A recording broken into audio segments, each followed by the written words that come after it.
Okay, we were talking about Reginald Rose and the Defenders and his contribution to the show, which was enormous, and we had a good group of writers on the show. There was Alvin Boritz and George Bellac and Ernest Kanoy, David Karp, and it was God, I blanked out his name. He's now become a relatively famous director of underground, Larry Cohen, and David Rintel was one of our writers too.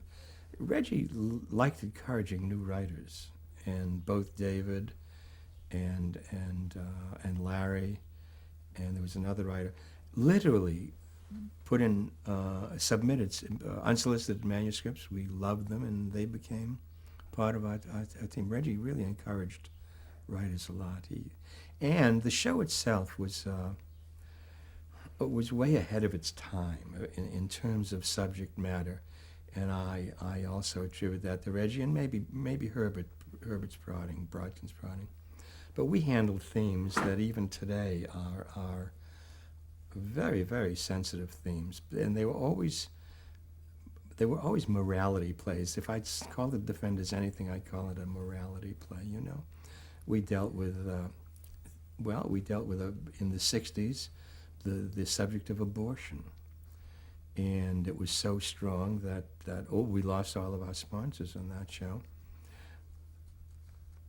CBS allowed it to go on, and we did get a sponsor, and I remember it was Spidell wristwatches who agreed to sponsor this very provocative show. We did things on medical malpractice. We did things on a woman's right to her body. I remember Lee Grant played a prostitute who claimed she was raped. We did alcoholism.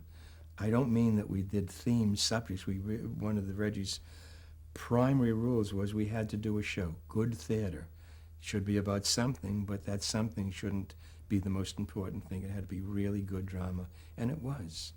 But the Korean War, we dealt in subjects that today I don't think are still handled as well as we did them. I really don't. what was the response to the show by the audiences that watched them? It must have been wonderful. I know that we kept getting awards, and I don't remember ever, and those may have been the last of the golden years, worrying about ratings. I really don't ever remember worrying about competition. I remember that Perry Mason preceded us, which was always something, but I never remember about, was this a popular show or not? Now describe the difference between this show and Perry Mason's show, because that was a big difference of the genre. Well, we used to joke about the fact that we sometimes would go in the hallway and he wouldn't, you see, of the courtroom. He'd stay in the courtroom. Perry Mason was a whodunit, and was in itself its own kind of form. It was a mystery story. We occasionally did a mystery story, but ours was, as I said before, a serious legal show. We had a fellow called Jerry Leitner. He's now, I think, Dean of Brooklyn Law, who in no way would ever let us be wrong or incorrect legally. I loved working with Jerry because he'd say, you can't do this. And then I would say to him, but this is where we want to go. And he'd say, well, if you want to go here, this is how you would do it, as opposed to say you mustn't do it. And that's why when I said, Reggie said, you didn't swear someone in, that was like a horror. I mean, after hundreds of shows. But we were legally totally accurate and correct. I think we were dramatically very exciting. I think some of the acting in that show is as good as anything done today. Vivica Lindfors and Lee Grant and it was good stuff. We did one called The Madman about the McNaughton rules. That was an interesting show. That was a two-part show. Reggie rewrote it to a point where the writer wanted a pseudonym. The writer was Robert Tom, and he took a pseudonym of Robert Pendlebury. And Reggie said, well, I'm going to have a pseudonym of Ed Tashley. So this went on the air, Robert Pendlebury and Ed Tashley, and we won the Emmy that year. And Reggie didn't show up because he never does, but it was picked up by Robert Pendlebury. But the show was great in the way that, you know, they didn't always win. No, in fact, we rarely won. In fact, we made it a point. We found that you could make the point stronger by losing sometimes. And I remember our studio was in up in Harlem in Riverside near the East Side Drive. And sometimes I'd take a cab up, and the cab driver would say, "Isn't that where they shoot the?" This happened more than once. I say, "Yeah, that's where we shoot." He says, "Well, you guys got to stop losing." And but yes, we lost. We lost that show, The Madman. He went to the chair. We lost a lot of shows. Series were different then. I'll tell you why. Because series had to be self-contained. Each episode had to be self-contained. And the next episode, the lead characters, it's as if they didn't learn by any experience prior to this, and they were the same people ready for new experiences. I guess it was Stephen Bochco or somebody who started this kind of continuity in programming, which we never did. We couldn't. One of our big rules was don't let them get involved, because sometime when the reruns come around, we're not going to be able to mix them up. So that our weekly series was quite different than what you see today. In fact, you rarely see shows like ours, you know, unless it's Angela Lansbury or something like that.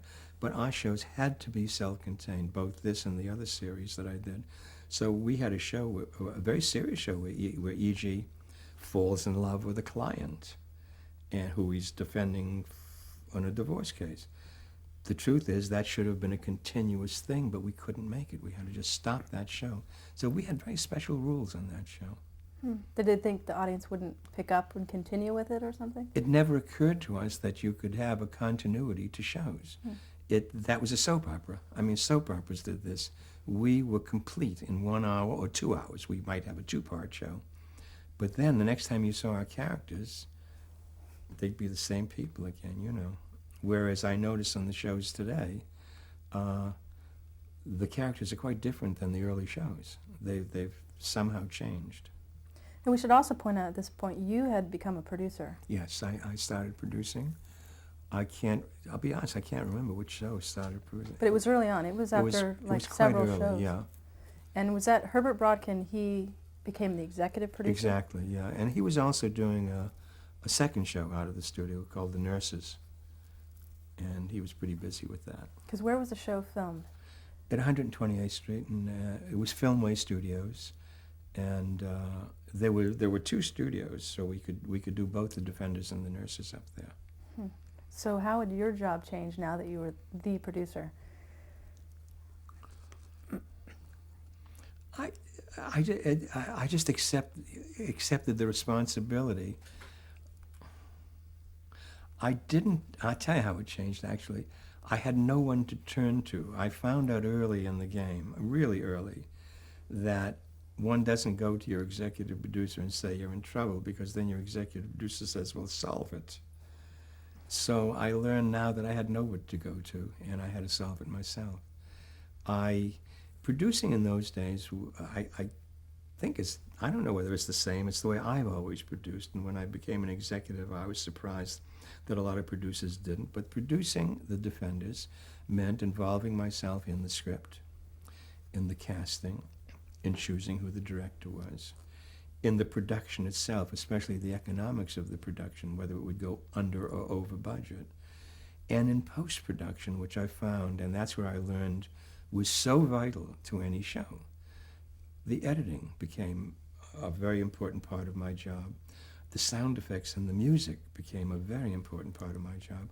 Ultimately, I wasn't finished until I delivered to the network the completed mixed print.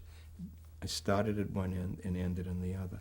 And that's what I think a producer does. I don't know if they still do, but that's what he does. How long did that time take? Well, don't forget that in that time span, I was dealing with the present, the show being shot, the show being completed, the show being prepared. So at least 4 shows were being done at the same time. It was a way of life. It didn't seem all that complicated. It really didn't. Now, because you're dealing with such heavy material, realistic material, did you experience any network interference or? We had program practices. We had program practices. The blacklist still existed in the 60s. I know it doesn't seem possible, but it did. I know Arnie Manhoff did one show for me. Tell you how far advanced we were. Arnie did one on LSD. None of us even knew what the three initials meant. And it was quite a very powerful show about somebody dying because of what they thought they could fly and so forth.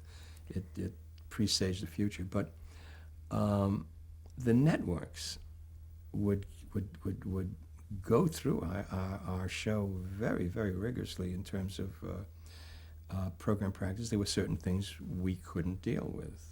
We never dealt with homosexuality. We were not a peculiarly violent show, so I don't think we had to worry about that so much. And I don't remember them being all that difficult about subject matter once they agreed that we could do it, because we kind of knew how far to go. But yes, they did watch it closely. It's too bad you're not talking to Reggie, because Reggie knows the story better than I do. But as my memory works, Reggie was obligated to write a certain number of shows, and one thing we knew we couldn't handle was homosexuality. And I think my suspicion is that he didn't want to do a show.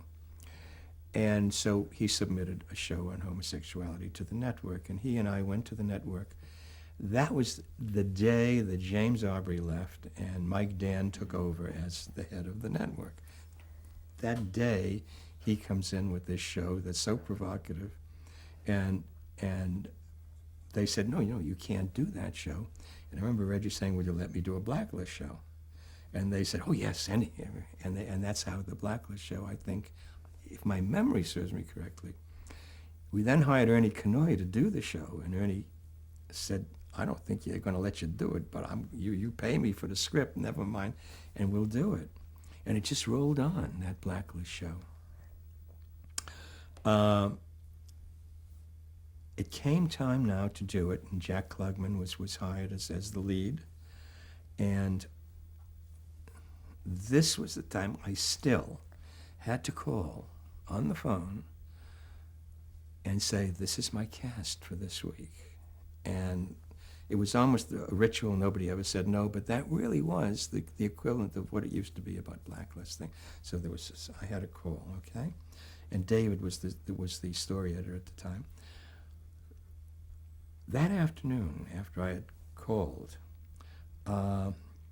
program practices called us in for our notes on the Blacklist show before we started production. And I sat with this man, and I remember David was with me. And the man said, I just have one note. He said, you cannot do this show as a television show because, we don't have a blacklist in television. Now, mind you, this is the man who I spoke to that morning. So if you make it into a story about the movies, you can do it. And if you look at the Blacklist show, you'll see it's kind of about the movies, but you know full well it's about television. So that's the kind of interference we had. They were, generally speaking, pretty good. We did, I must say, subsequently, and David Susskind had a lot to do with it, and Herbert, we did start using blacklisted people. We just totally ignored it, and we broke the list from dozens of people, really. Yeah, especially for that episode. Didn't you hire John Randolph, who had been a blacklisted actor? Johnny, absolutely.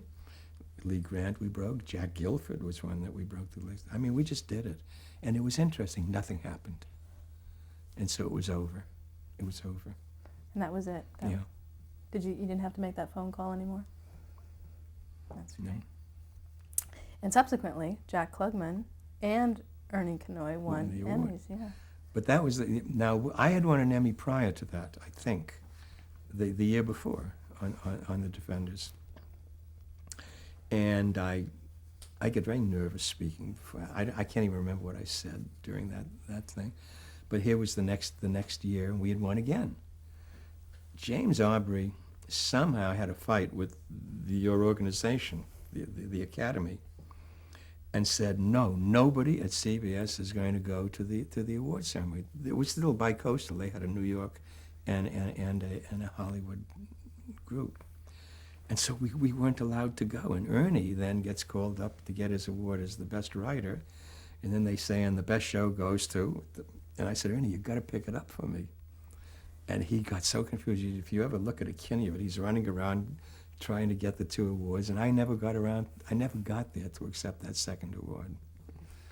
The third time, the show won lots of awards, but the show didn't. And it was on one of my favorite shows, David Karp's 700-Year-Old Gang, which was an especially good show. And talk about problems and dealing with problems, that's about what it's like to be old and, quote, useless.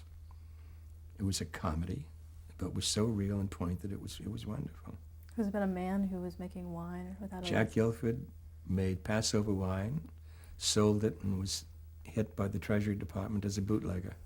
Marty Balsam was the arresting officer and the DA. It's a very funny show. Very funny show. Well, let's talk about actually some of the actors. We hadn't really talked about E.G. Marshall. E.G. was the super pro. I mean, I had worked with him for years on You Are There. I mean, if he didn't play Cosimo de' Medici, he was somebody else. He was also a grand stage actor. He was in Arthur Miller's Crucible, you know. And so each was the ultimate professional. He had a great sense of humor. I loved working with Each. I did. And I liked Bob Reed, too. But I don't know how much older Each is than I am, because I never thought of him that much older. But when the first awards came out, he'd say to me, "You've got your whole life ahead of you. Take it and run with it. Mine is over. Witness, he's still working today." I mean, he's wonderful. It was hard work. I mean, he played the lawyer. He had his tricks about learning lines. I mean, occasionally he'd rip a piece of script and pin it to somebody and walk by because he had incredibly sharp, long-sighted eyes. But he was good. What about Robert Reed? Robert Reed was interesting. He at the beginning I think he felt out of it because literally he was picked by a screen test, as I said, and he suddenly is thrown into this New York community of people who've worked together forever.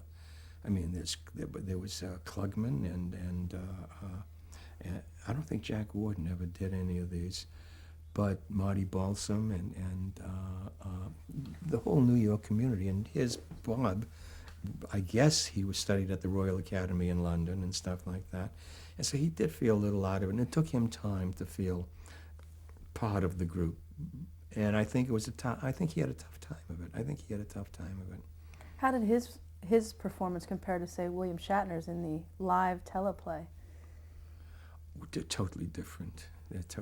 And what's interesting then, Herbert had another show. He called it For the People. I think that's what it was called. And we were shooting it there too. And I think Ernie had something to do with Kanoy. And Shatner had the lead as a public prosecutor. And that didn't last very long. I don't think that lasted very long. Well, tell me about Shatner, because we didn't really talk about him previously. I liked Bill enormously, too. He was a good actor. He was a very serious guy. I'll go back and... No, I can't. No, this is later that it was with CBS. But Bill did a lot of shows. And I cannot remember if Bill did any Defenders. Yes, of course he did. He did some, yeah. Mm-hmm. Well, let's talk about, actually, there's some other actors who are now well-known stars, but actually had guest appearances, one of which is Dustin Hoffman. Dustin Hoffman and John Voight were kind of poor, struggling actors. I can't remember whether they were roommates or not at the time, but and I remember Kenny Utt, who was my associate producer and who's a great man. He'd say, "I think rent time is coming because here comes Dustin," and we'd give them parts once a month. Dustin played a bad young gang kid, I think, in one show, and I remember sitting at the dailies and Kenny saying to me, "You watch that guy, he's going to be something," and of course he is. We had our cast. Robert Duvall was in lots of shows. Gene Hackman we constantly used him. It was just the whole gang of I guess, big Hollywood names now were New York-based actors who would come up when they needed something and had a chance also to perfect their art. First of all, we had directors like Frank Schaffner, we had Paul Bogart, we had Stu Rosenberg, and it was good for the actors too. It really was. Now this was also film, and I don't think we talked about your transition into film. How did you adjust to that? Well, I felt arrogantly that I knew film because I did 13 You Are Theirs, you see. But of course I didn't produce those You Are Theirs, but I knew the difference between that and live. And film was a lot easier than live. It was a lot easier than live. The biggest problem with film was lack of money. That was always our biggest problem. I mean, when I hear about what they spent today, The Defenders, at its height, was $110,000 an episode. And I think that's petty cash in today, by today. Jeez. But that was the biggest difference, was the cost of the film to actually create the show. It was a lot of different, but we did that show in I think 6 shooting days. The 7th day was a turn. We had to do it in 6 days. And that was it. We rarely, by the way, left the studio. Occasionally we go outside, but it was an interior show and very controllable. Very controllable. Marty Sheen, I remember, was one of his first shows, played a young kid in a basketball game. Frank Schaffner directed that one. A lot of actors got their start on the show. Sidney Pollack directed The Defenders. I remember that one very well because he was way behind schedule and Herbert wanted me to get rid of him. And I said, you do it, not me. Because he had just started out in television, yeah. Sidney Pollack, yeah. Did he end up okay after staying behind schedule? Absolutely, absolutely. It was a grand time. Not unlike, it's like still reflected off those golden age of live, but because we were still having a good time. We got a little more serious around 7 o'clock when double time and triple time and golden hours started to show up, and the stagehands would look at their clocks, but other than that, it was fine. And of course, the joy was the control of post-production. Never had that. I mean, if you think of live television was every aspect of film in the control room simultaneously. It was editing, it was the choice, it was music, it was sound effects, it was everything all at once. Here, I had the luxury of doing each one separately. How did you learn that? By being exposed to it. Herb did a bunch of them. He insisted I come to the mixes and the sound effects, work with the editors, and I really took to post-production. I really enjoyed post-production. I did. I was very good at it. I liked it very much. Also, knowing post-production helped economically, because if you were shooting a picture and the director said, I need one more shot, and you said, I don't think you need one more shot because I think we can do it in the editing room, and you could, and that was very important. It was really very important. It was a lot of fights, but that was all right, What do you think is the Defenders' legacy? I wish people could see it to know. For some reason, that I can't explain, it's not being rerun any place, so it's hard to see a Defenders. I think if people saw it, they'd see the legacy of probably emotional truth and a sense of fighting injustice. There was really caring about justice and injustice. Sometimes it was almost a cry. Well, the show ended though in 1965. Why? Well, I didn't have anything to do with owning the show, so but to the best of my knowledge, Reggie, and felt that creatively they couldn't do anymore. I mean, they couldn't top themselves. They felt it was kind of going downhill, and let's quit while we're ahead. We've heard that before, but they did. Afterwards, I'm pretty sure that they were sorry, but that's really how the network did not take it off the air. So it was a creative decision by those that. That's what I understood. Yeah. How did you feel when they said, "That's it"? What's next? You know. So what was next? Not much. That was 60. That was 65.